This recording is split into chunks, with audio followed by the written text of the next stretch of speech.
This is something I've been waiting to show you guys for nearly an entire year. Growing up, I didn't wear a lot of watches. My dad never handed down any of his timepieces to me, and for the longest time I didn't really care about watches. I don't know if it was moving to New York City or some sort of coming of age thing, but as of recently I've been getting more and more into horology, which is just the study of time and watchmaking. And for today's video, I'm going to show you my first watch purchase, why I chose the watch I did, review it a bit, and share some other watches that I've been interested in. For those of you who don't know me, my name is Drew. What it do? It's nice to meet you. Let's talk watches.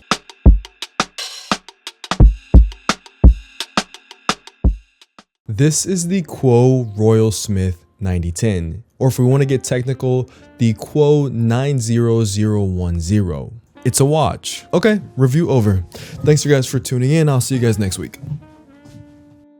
I got jokes today. Just kidding. It's a watch made entirely out of stainless steel with a face that measures 3.5 centimeters across or 35 millimeters. I have an average to slightly on the smaller wrist size at 6.5 inches or 16.5 centimeters. And this watch fits my wrist profile exactly the way I want it to. For me, a 35 millimeter face watch is exactly the kind of watch that I'm into. Something that's clean, beautiful, and a bit more subtle. The Kuoe Royal Smith 9010 is an automatic mechanical watch, which means it's powered via a rotor in the back, which is activated by the movement of my wrist. One of the many things that I love about this watch is the fact that it has an open back. And the cool thing about Kuoe is that you can decide whether or not you want this feature or not. And since I plan to use this watch as a dress watch, I decided that the open back added more elegance and intrigue to the watch, something that as the wearer, I can appreciate that. I appreciate that more. I believe this watch is technically considered a day-date watch. Because the watch shows the time of day,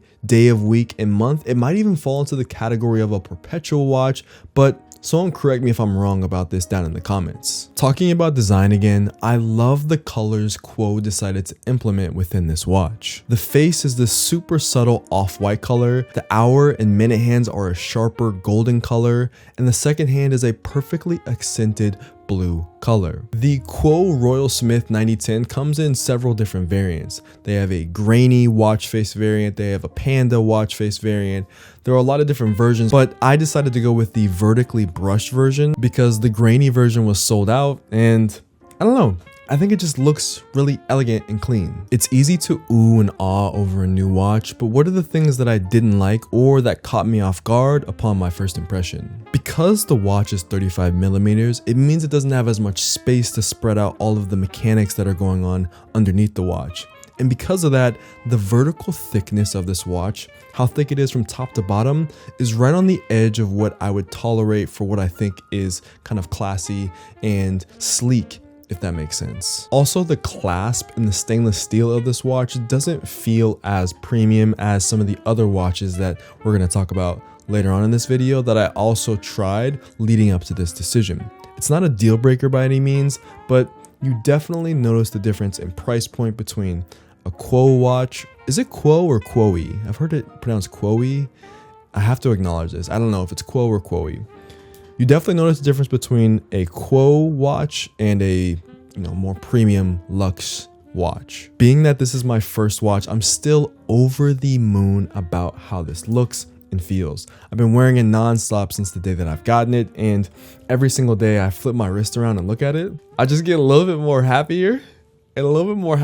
Now you may be wondering, okay, Drew, you had so many options available to you. Why go with Kuoe or Kuoe in the Royal Smith 9010 as opposed to other options that are available on the market? There's probably 10,000, if not more, SKUs of watches that I could have decided on, but there are 3 specific reasons why I decided to choose this watch over the other 10,000 plus. The first reason is price point. When I initially started researching watches, brands like Omega, Rolex, and Cartier were the brands that had the strongest brand identity in my mind. These brands also have a ton of history, which is reflected in the price points that you get when shopping around and looking for the different models that these brands carry. Kuoe's Royal Smith, while not cheap, offers a cheaper option compared to other more noteworthy brands while still having excellent high-end features. Features such as a sapphire glass crystal on the front, a stainless steel finish, and most significantly to me, the caliber 9122 movement. This movement is my second reason. Nearly every watch is powered in one of two ways, through the gears mechanically or through a battery. And the Kuoe Royal Smith 9010 is powered through its Miyata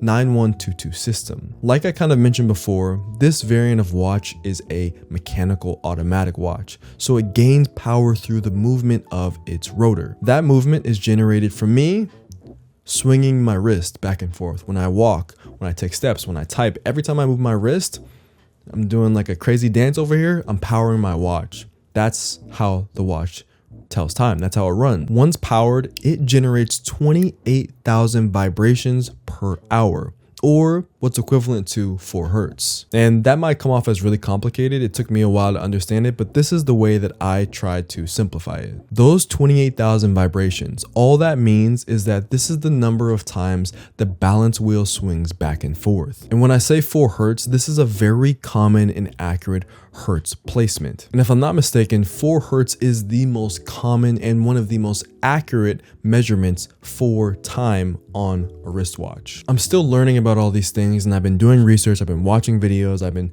reading different articles and documents and books about this, but having basically this level of precision and this level of attention on an under $1,000 watch is a big plus for Kuoe, and it's part of the reason why I decided to pick up this watch. The third and final reason why I decided to choose this watch over others is because it's hard to find watch brands like Kuoe who are technically considered micro brands who are doing things to this level but are underrated, and I want to reward these kind of brands. I consumed a lot of watch content. I read a ton of blogs. Very few people talked about Kuoe and Kyoto, but there were some very niche communities that were really excited about this company and the watches that they made. Kuoe is considered a micro brand in the watch world, and buying from a brand that does things on a smaller scale is more interesting to me. And starting out here, I just feel like it makes for a better story as an entry point into the watch world, as opposed to just starting with, you know, Cartier or I was about to say Louis Vuitton, but or Omega or something like that.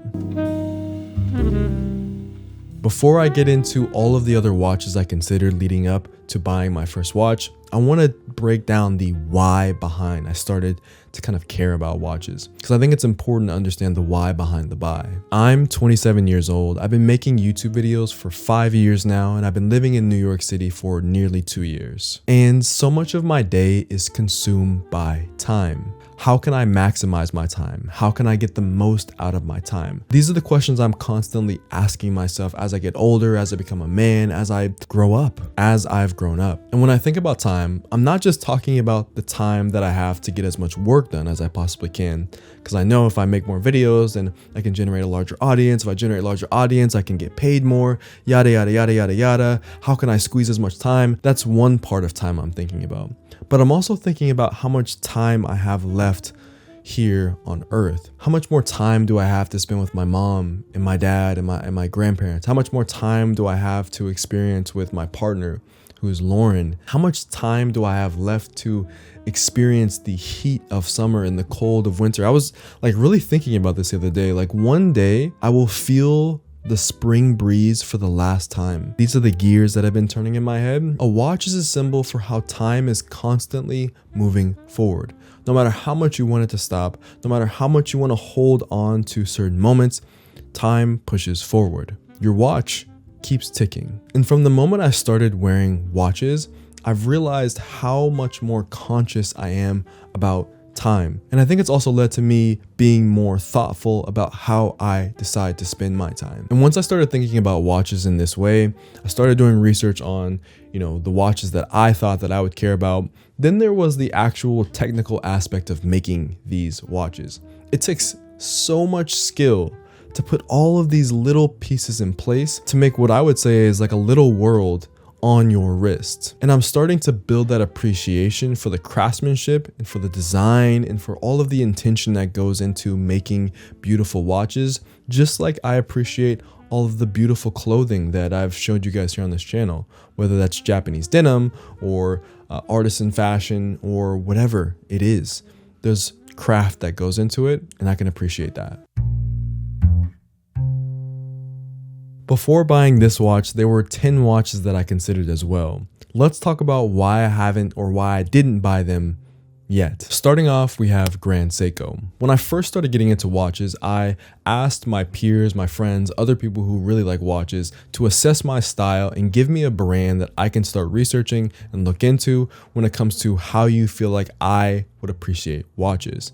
And a lot of people recommended Grand Seiko. If you know my channel, then you know that I'm obviously a big fan of Japanese fashion. And so naturally, that is a strong recommendation for someone who's also maybe getting into watches, being that Grand Seiko is one of the most iconic companies, that it's also a watch company that started in Japan. The two watches that caught my eye the most were the SLGH005, aka the White Birch, and the SLGW005. The White Birch is one of those pillar watches for Grand Seiko. At least that's what I found out about it. It has a beautiful face that emulates the White Birch trees in Shizukuishi, Japan. I love how clean and beautiful the watch is. Like the Kuoe Royal Smith, they kind of are similar in how clean and beautiful they are. But what takes Grand Seiko to another level compared to a brand like Kuoe is its proprietary movement scheme that you can see on the back of the watch. The 9SA5 mechanical movement that generates power to this watch is a marvel of engineering and technology. I'm not gonna pretend like I fully understand it now, but what I do know is that what's going on under the hood of Grand Seiko's White Birch is far more interesting than most watches you will ever come across. I also thought that the White Birch was slightly too understated as my first watch, and the fact that I feel like I had to or I want to work my way up to that watch and learn more about it led to me not picking it. And in the case of the SLGW005, this watch was a watch that actually I liked more aesthetically than the White Birch, but it ended up selling out because it was a limited edition, and that kind of makes me really sad. Next, I really wanted to get my hands on a Rolex Oyster Perpetual. For me, this watch is my ideal steel watch. And you can see a theme here for me: simplicity done at the highest level. I think it's important, at least in my head, it's important to be able to wear your watches every single day. This is a mindset that I'm pulling from Japanese denim. To be able to wear something and watch it develop character over time is an important characteristic for the clothing that I own, for the accessories that I own. And with the Rolex Oyster Perpetual, it's the type of watch that, for me, I see it as something that looks good in classy scenarios, casual scenarios. No matter what situation you put this watch in, it's going to look good. The problem with Rolex, this is a well-documented problem, is that you can't really just walk into a Rolex retail space or go online and purchase this watch. You have to be on a wait list and be given the opportunity, which I've been on the wait list, and I haven't heard back. So Rolex, you have to be on the wait list and be given the opportunity to actually purchase this watch, unless you go the secondhand route or you go through a different distributor. This is an entirely new type of purchase portal for me. Typically, when I'm going to buy something, there's not as much of a barrier to entry to get it. And I don't know if the barrier of entry for the Rolex makes me want it more or less, but there's so many options. So it makes it tough to make that decision. But then I'm also thinking, like, when I get that call from Rolex, they're like, okay, Drew, we have a Perpetual for you. What do you want to do? Do I just jump on it because psychologically I've been waiting this entire time and I don't want to miss the opportunity to get it and push it back even further? It's a tricky thing Rolex is doing. Tricky thing. Sort of a random watch that I was looking into, more for a sporty kind of vibe, is the Bell&Ross BR05. This watch, okay, well, I've never seen this watch in person, so I have no idea how it actually looks, feels, holds in real life. It's a 40mm watch, which might be a bit big and chunky on my wrist, considering that this is a 35mm watch. 40mm might be too clunky for me, but we'll see once I get the opportunity to actually try it on in person. It's also a pretty big expense. Same to be said for the Rolex as well. All these things are very expensive, so there's no rush. There's no reason to rush into buying it. You want to make cerebral decisions when it comes to your watch buying, and I'm in no rush. This one kind of reminds me of a CIA or a Men in Black watch. I love the face of it. I love the face shape. It's more square and it has some nuance to it that I can appreciate, at least online. and it was just on my list. Another classic that I think is more of a status symbol than anything else is the Cartier Tank. Cartier Tank. Now, it's not my intention to offend anyone calling this watch more of a status symbol than anything else, because I know it has a ton of history and a bunch of history that has substance behind it. But for me, when I think about this watch, I think about just status, right? The cool thing about this watch, it's definitely beautiful. It's definitely one of the most interesting, one of the most beautiful watches I've ever seen that's ever been made. But the cool thing about it living in New York City is that there are so many different versions that you can purchase for a Cartier Tank. You can find a lot of vintage options. You can find newer options. You can find really customized and really intentional options. I'll have to hit up someone like a Mike Nouveau for my Cartier Tank when the time comes. No rush. When the time comes. Mike Nouveau, talk to me, man. Talk to me. Jaeger-LeCoultre is a brand that I found while scrolling through Reddit threads, and it has definitely piqued my interest, specifically when talking about the Master Ultra Thin. The cool thing about JLC is that they have an official retail space. I think they have a couple here in New York City. No, they have one.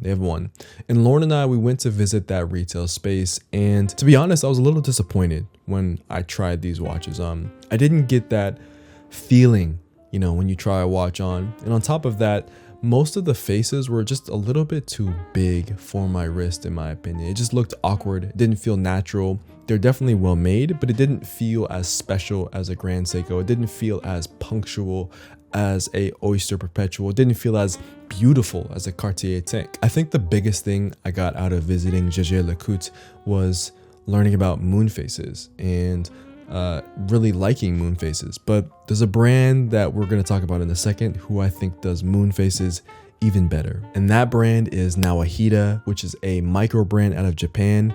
And this brand, this is some beautiful watchmaking. So one of the special things that being connected in New York City gets you is the opportunity to do various press previews around the city. And I was given the opportunity to do a press preview for Naoya Hida, their 2025 collection, and I was just absolutely blown away by the dynamics, the intricacy, the storytelling, the details of Naoya Hida's watches. These watches are very, very limited. So limited, in fact, that you have to sign up. Basically, you have to apply to enter into a raffle for some, or apply to get the opportunity to purchase these watches. When you're dealing with this level of high net worth consumer, I think Naoya Hida's philosophy on making everything kind of a raffle or an application process is that he doesn't want resale to kind of run rampant on these watches. He doesn't want someone who's just going to buy the watch and resell it. This is about craftsmanship. This is about making sure the person who owns this timepiece appreciates this timepiece, wears it, loves it, and just and truly embodies this kind of Japanese ethos of honoring tradition and honoring craft. Buying a Naoya Hida watch is buying an heirloom. Not to say that the other watches aren't buying heirlooms as well, but buying this watch is like buying something that 10, 20, 30, 50, 75, 100, 200 years from now, people will look back and they'll say, wow, there are some people who really did all they could to put all that they could into this watch. And that's the way I see them. Another really expensive example that I thought was just gorgeous, and it was a part of my tabs list when I was looking and researching for watches, was a watch called Vacheron Constantin Historiques American 1921. I'm going to say it without an accent. It's called Vacheron Constantin Historiques American 1921. And what drew me to this watch is that it kind of looks like the Kuoe Royal Smith 9008, and I like this design language on a watch. It has a 36.5mm face, the Historiques watch, the Constantin Vacheron watch, which is small for watches. Typically, sometimes you see a lot of big watches. I don't have a big wrist. I want a smaller profile. I like that about this watch. I know that this watch has a ton of history. I had no intention of buying it as my first watch. You see the price tag, it's insanely expensive. Now, last but certainly not least, there's a French brand called Serica that is really, really cool. And they make a watch called the Reference 1174 Parade. and it is gorgeous. Like I said before, I tend to find myself appreciating watchmakers, craftsmen, designers, people who bring something a little bit different to the table, who are a bit underserved and a bit underappreciated. And that's the exact lane that Serica lives in. The even cooler thing about this watch is that it was recommended to me by a follower of mine on Instagram via DM. And if I were to empty my pennies over this watch, it would be the first mechanical, manual, hand wound watch that would be a part of my collection. And there's a lot of things I like about this watch. We can get into it later, but this is a really, really good one. Let's get a word in for today's sponsor, Squarespace. Are you interested in making your very own website for a brand or creative project? Squarespace offers a comprehensive amount of features to help you create the website that you've always wanted. If you want to sell your products direct to consumer, or if you want to showcase your body of work, Squarespace makes it easy to do that and more. Currently, I'm using my Squarespace website as a hub for all of my content and as a way to direct those interested to my podcast and social media. If you need a design to help nudge you into creating your first website, this is your sign. Visit squarespace.com/DrewJoyner for 10% off your first purchase of a website or domain. So this is me discovering an entirely new genre of accessory. If you're a watch lover, what watches do you love right now? What watches do you covet that you kind of want to bring into your collection? Let me know all that stuff down in the comments.